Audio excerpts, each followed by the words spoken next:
Hey, Ryle, just start with the obvious. Who's your starting quarterback going into the Giants?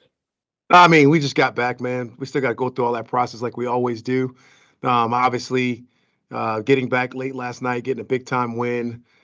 We talked about it last night, Zach. There's no secret. We didn't play well enough at the quarterback position, and we got to find ways to play better. So, all those things that go over the course of the week, and we got to do what's ever best to win versus the Giants.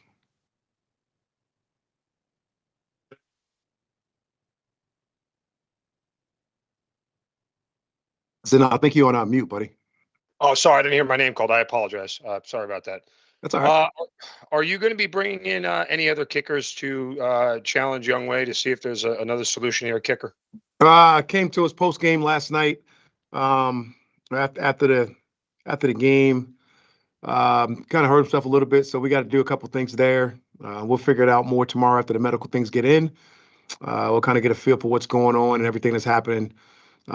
Get a better feel for him tomorrow, to be honest with you, Zeno, and everything that's happening with Young Wei. But our guys had always put ourselves in position to get people in here. We've had a couple kickers over the last couple of weeks since he was on the injury report a couple of weeks ago. So we've always been pretty optimistic. I mean, pretty precautionary when it comes to Young Wei Koo, when it comes to those things anyway. Mark Ramondi. Hey, Raheem. Hey, Mark. Is there still a feeling in the building that Kirk is the quarterback that gives you guys the best chance to win? It's hard, Mark. That's a loaded question. Obviously coming off of last night, we played pretty well across the board, like we talked about. We had the hot hand of the running game. We didn't play particularly well at the quarterback position. We didn't play well yesterday at that spot. I like to be open and honest and clear about those things. And it's always going to be those question marks. Always going to be those question marks when it comes to the head coach, when it comes to the quarterback, and you got to be really transparent about it. And we got to play better. And I think that's the thing that's got to be put out there, that we got to play better. That's the thing that's got to be addressed. That's the thing that's got to happen in order for us to find ways to win versus our next opponent, which is the New York Football Giants. Zach Klein. Rob, what's the downside of turning things over to Penix and letting him rip? Not necessarily a downside, Zach. You just kind of envision something when you plan and you go about making your plans and how you want to move forward. And like we talked about right from the beginning, right? We talked about bringing in Kirk, giving us an immediate chance to win. And then we talked about going out and finding a young quarterback that's going to take it to the future, because we didn't want to have that gap between the Matt Ryan and then to the next person that we turned it over to, who happened to be Kurt. Didn't want to have that gap again. And that was always things you want to think about. So it's just the initial plan and how you want to go about your business and how you want things to happen. So, like, you could never say there's a downfall to turning it over to somebody that you put a lot of investment into, somebody that you brought in here, somebody you've done some things with, somebody that's done nothing but the right things since they've been here. So I never want to pit this thing versus Penix and why you don't want to do something like that, Zach. Just being, really smart and cautious in how we go about our business. Yeah, and just a quick follow-up, and I respect the process, and that obviously that was the plan, right? That Kirk would come in for 2 years and Penix learns, and barring an injury or what's going on now, you have a great plan B. That's what you guys told us from the jump. So I guess he's not hurt and it's not going according to plan. So why not jump to plan B right now?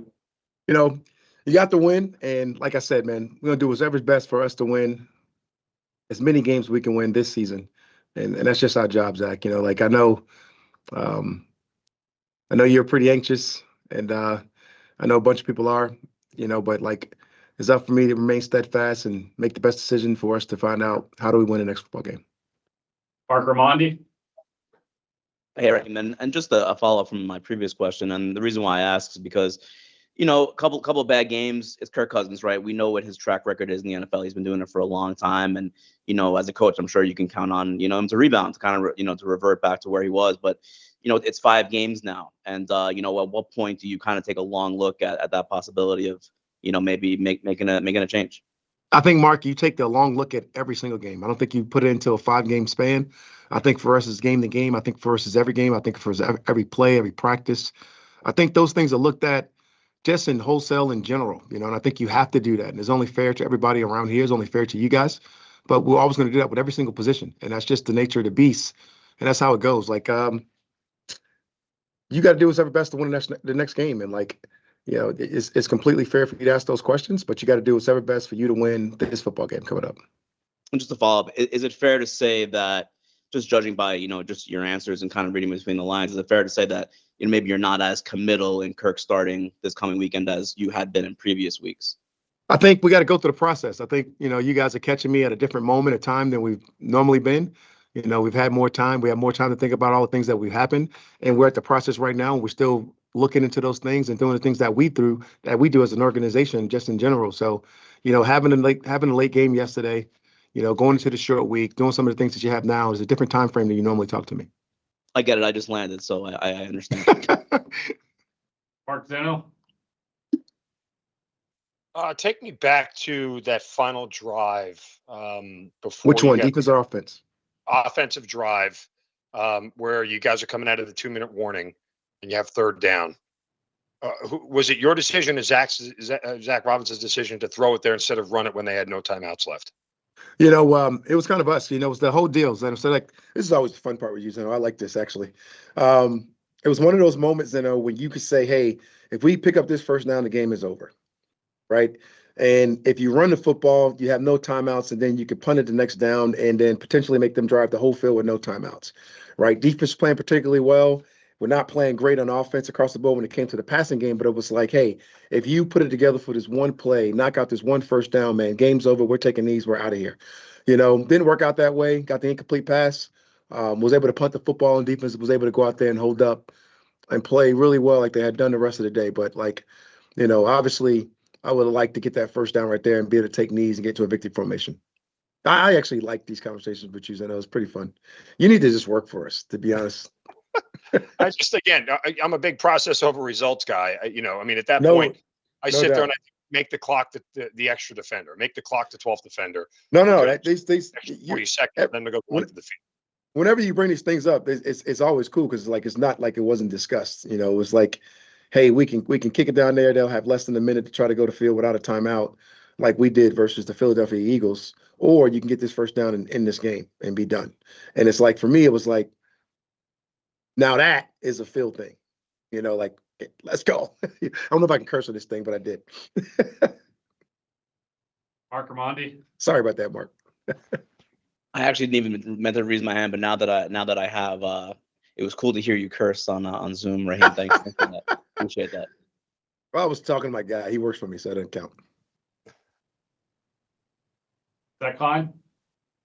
Obviously, Rob, we don't see Kirk as much as you do, but when we do see him of late, he looks beat up, man. He looks like the confidence, the swagger that Kirk that we fell in love with the first 6 weeks leading this team is gone. Am I wrong on that?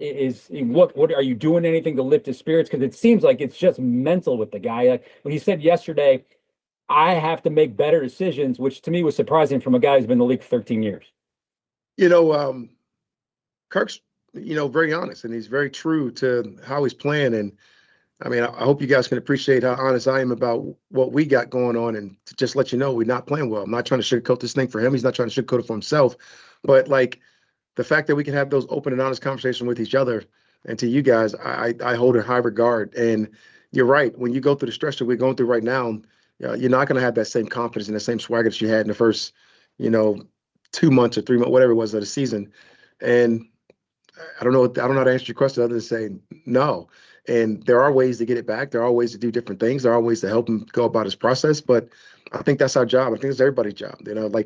We'll all need support at some point. I needed support last week, trying to find a way to get another win. And, I got a bunch of guys around me to find different ways of support, whether it be Jimmy Lake, whether it be Zach Robinson, whether it's Marquise, whether it's our ownership, whatever the case may be, that support system has to be support all of us. Will McFadden. Yeah, Raheem, we talked on Friday about quarterback mobility in the red zone and the importance of that. But when you look at the play action game, is that a factor that really helps a play action game go, that kind of rollout ability to stretch a defense horizontally as well as vertically? So, Will, it depends on what you're talking about. Are you talking about keeper game? Or are you talking about, regular normal play action passes that come off of pocket movements or changing the launch location? There's a couple different steps there. When you're talking about the keeper game, it definitely requires a bunch of mobility because it sort of puts you into that three-way kind of threat position like a basketball player. If you're talking about some of the normal play action stuff, to get to certain spots, you don't need as much mobility, but you need a little bit of it. and some of those things and have to happen. So I'm not sure exactly which one you're talking about when you're latter. asking that question. The ladder of the regular play action? Yeah, changing the launch point, kind of shifting the pocket. Not a ton, but a little bit. Yeah, it doesn't require a ton to do those things, and that's I would say everybody in National Football League can do those things when it comes to changing the launch point. Some of the things that we got going on there. There's a couple different directions. Some of the plays may be one-way play based on being a righty or a lefty, but for the most part, Zeno's pretty mobile enough to do those things. Thank you. No problem. Back to Mark Zeno. Dovetailing that, when you talk about Kirk's struggles, have you been able to diagnose, is it the fact that there is less play action? Is the spot in his drop become predictable? Are there variations in where his drop is going to be? I mean, is he trusting what he's seeing? Have you been able to diagnose what some of the exact struggles are to try and pinpoint and find a solution? So we've kind of bounced around a couple different things. We've kind of limited some things. We've kind of done some of the things he's more accustomed with. We kind of gone back to some of the play action passes, and to be honest with you, Jake, they haven't been as good as some of the things that we did prior. So we've kind of gone back and forth and done some of the things that we did prior that was really good for him, and those things seem to get executed well. And we'll figure some of those things out as we go, but that's just been the nature of the beast. It's football, right? You got to find what you're doing well, ride the hot hand. Last night we're running the football really well versus known run stopping looks, and it was really hard to stop that train where it was going, to find a way to win that football game in particular. Quick follow-up here, Rob. I mean, I'm not asking you to apologize for a win, but it almost seems like even after snapping the 4-game win streak, there's a sense that the fan base of people feel less confident than they were before the game about where we are. Is that uncertainty something that's felt by the players in the locker room and yourself? I don't know. We haven't been in the locker room yet. We just landed. So, so for us, I'd say no when it comes to us, because for us, it's about finding ways to get a win. The Kansas City Chiefs been winning ugly games all season long. That's what people say. But I would love to be 13-1 with ugly wins. That is absolutely phenomenal. So last night we found a way to get that thing done. And there's certain games you wish you could have found a way to win those games ugly. Your record could be different. So you never apologize for a win, because that significantly affects how you go about your business. And that is the nature of the beast, right? You're definitely going to ride the emotional roller coaster of a fan base. And that is fair. And that is awesome that they do that. That's what makes the game so exciting and so special. But to say that the fans probably felt better when we came off throwing 500 yards versus Tampa than they did last night, getting a win 15-9, is fair and certainly a great point by you. Daniel Flick.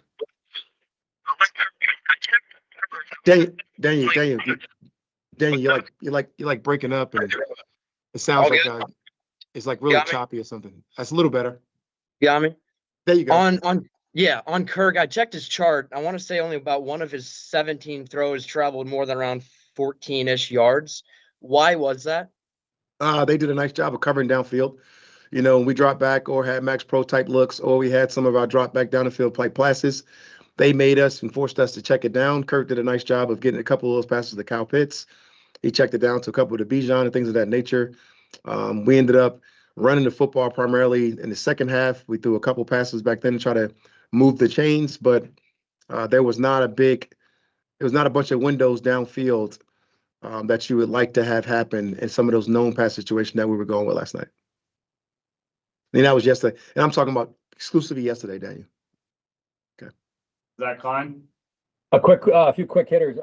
What time did you get in last night? We got in, landed around 5:45 or so, and got to the airport. Fair enough. And then they obviously gave people a chance to get a little bit of rest before they came back in to go through our process of the day. So now we got a chance to get into the office and do some work. And the second question, I know there are analytics and data points for anything, spin rates and speed in baseball. Is there anything in the National Football League, Rob, that you have tools and access to that can tell miles per hour or speed or spin rate coming from quarterbacks? And if so, has Kirk's velocity decreased? They have almost everything now, with the sports science and the application of being able to do all the things that we do when we're talking about running data. When you're talking about tracking guys in the field, whether it be the chips in the football. I don't even know if the chips in the football yet, but the chips in just about everything that we do. So they have data on all of that stuff. And they certainly have different things. And we've looked into all those things, and you looked at all that type of stuff, and you kind of get things that happen every week. But some of us a natural progression of of erosion over a football season, just with all of us. I'm older. I'm not as good as I used to be, that I was in September. So like those things happen naturally throughout the process, but like nothing that jumps off the page to give you an article or something to talk about, Zach. Will McFadden? Yeah, Coach, obviously the Giants are the priority, but news today that the Week 17 game flexed to Sunday Night Football. Just your thoughts on one more primetime game on the schedule. I hate Quinny. No. We it's gonna be cold back in Washington. I played up there a bunch when I coached out that way and been able to go into that environment. But obviously, like you said, the focus is primarily on finding a way to go get a win and finding a way to do it. And this just speaks to basically, I forget who asked, but the fans' perspective, and the want to see the primetime games and the really good games on national TV. So like that is awesome. That's the part of our game that's beautiful. Zeno? One more stats question, Zeno. What do you got for me? No, this is more emotional than stats. Okay. Yeah. At any point last night, did you think about making a switch in game? And if you do decide to go back to Kirk on Sunday, is it open to making a change in game? I know that's much more difficult necessarily than giving a guy a week to prep and getting him ready as a starter. Yeah, it's tough. It really is. In-game switches are hard for anybody. There's limited amount of reps in the National Football League when it comes to this particular time of the year and to be in regard to get the practice reps. So when you make an in-game decision, it is for sure a tougher deal for whoever you're putting in a football game. And I know we've seen people come in. I know I've seen Sam Howell come in and light me up in the in-game switch last year. And you've seen some amazing backup stories coming in after a player's been injured, but it is not ideal, for either party, whether it be the play caller or the person that's got to go out there and pull the trigger. Those things are not necessarily ideal, particularly at the quarterback position when I'm talking about Zeno. And so I try not to ride that emotional roller coaster as much as possible. I can't tell you it will never happen. I can't tell you that it won't happen, but as much as you can avoid those type of things, that'd probably be best practices by our football team.